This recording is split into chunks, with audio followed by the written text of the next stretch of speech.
Hello दोस्तों, आपका हमारे चैनल में स्वागत है। आज हम आपको बताएंगे कि प्रेगनेंसी के दौरान कौन से टेस्ट करवाने चाहिए जो आपके प्रेगनेंसी के लिए बहुत ही ज़रूरी होते हैं। सबसे पहला होता है एचबी का टेस्ट। एचबी यानी कि खून की टेस्ट करवाना बहुत ही ज़रूरी होता है, क्योंकि इससे पता चल जाता है कि महिला में एनीमिया की शिकायत तो नहीं है। सबसे पहले मालूम होना चाहिए कि एचबी का कितना नॉर्मल रेंज होना चाहिए। 11 ग्राम प्रति डीएल से लेकर के 14 ग्राम पर डीएल होना चाहिए। ये नॉर्मल रेंज होती है। अगर महिला का शुरुआती 5वां महीना 6वां महीना इस समय महिला टेस्ट करवाती है और उसका ब्लड जो है, अगर महिला 5वें महीने में या शुरुआती दिनों में टेस्ट कराती है, उसका हीमोग्लोबिन का लेवल कम आता है, 10 ग्राम आता है, 9 ग्राम आता है, तो महिला का जो आयरन की टेबलेट होती है इसी डबल डोज हो जाती है, यानी कि 2 टाइम खाना चाहिए।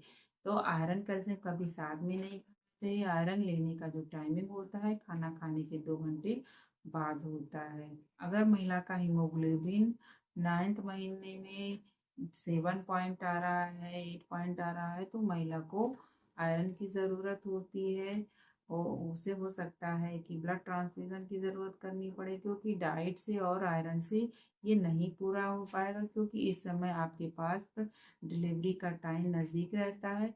इसलिए आपको जो है हो सकता है ब्लड ट्रांसफ्यूजन की ज़रूरत पड़े और आयरन इंजेक्शन की ज़रूरत पड़े।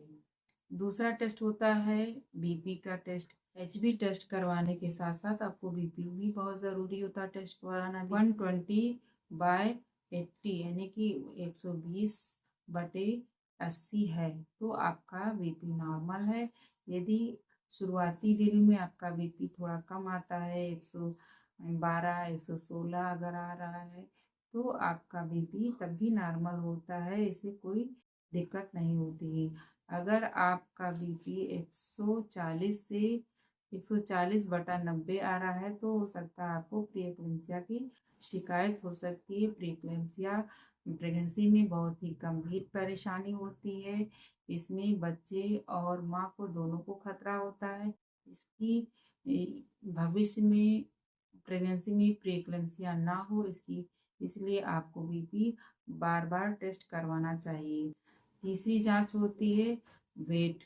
वेट जांच करवाना बहुत ही ज़रूरी होता है, क्योंकि पूरी प्रेगनेंसी के दौरान आपका कम से कम 11 किलो वेट बढ़ना चाहिए। तो वेट चेक करने का जो रीज़न होता है कि आपका बेबी अच्छे से ग्रोथ कर रहा है या नहीं कर रहा है, इससे भी पता चल जाता है। चौथी जांच होती है शुगर की जांच। शुगर की जांच भी बहुत ज़रूरी होता है, क्योंकि शुगर जांच करने से आपका पता चल जाता है कि महिला जो प्रेग्नेंट है उसको डायबिटीज की शिकायत तो नहीं है। डायबिटीज की शिकायत होने से बेबी का जो ग्रोथ होता है उसका वेट बहुत ज़्यादा हो जाता है, तो भी महिला को बहुत ही दिक्कत होती है। पांचवी जांच होती है यूजीएस। अल्ट्रासाउंड महिला को 8 वीक यानी कि 2 महीने पे ज़रूर करवा लेना चाहिए, जिससे बच्चे की धड़कन का पता चल जाता है। कभी कभी बच्चे की धड़कन 2 महीने 3 महीने हो जाती है, नहीं आती है, और बच्चा केवल मांस का लोथड़ा बन के रह जाता है। तो जब हम 3 महीने का अल्ट्रासाउंड कराते हैं 4 महीने पे, तो एबार्ट करवाने में बहुत दिक्कत होती है। इसलिए बच्चे की ग्रोथ अच्छी हो रही इसे पता करने के लिए अल्ट्रासाउंड भी बहुत ज़रूरी होता है। अल्ट्रासाउंड बहुत ज़्यादा नहीं करवाना चाहिए प्रेगनेंसी में, क्योंकि इससे जो अल्ट्रावायलेट रेज निकलती है वो बच्चे को नुकसान करती हैं। प्रेगनेंसी में कम से कम 2 अल्ट्रासाउंड ज़रूर करवाना चाहिए।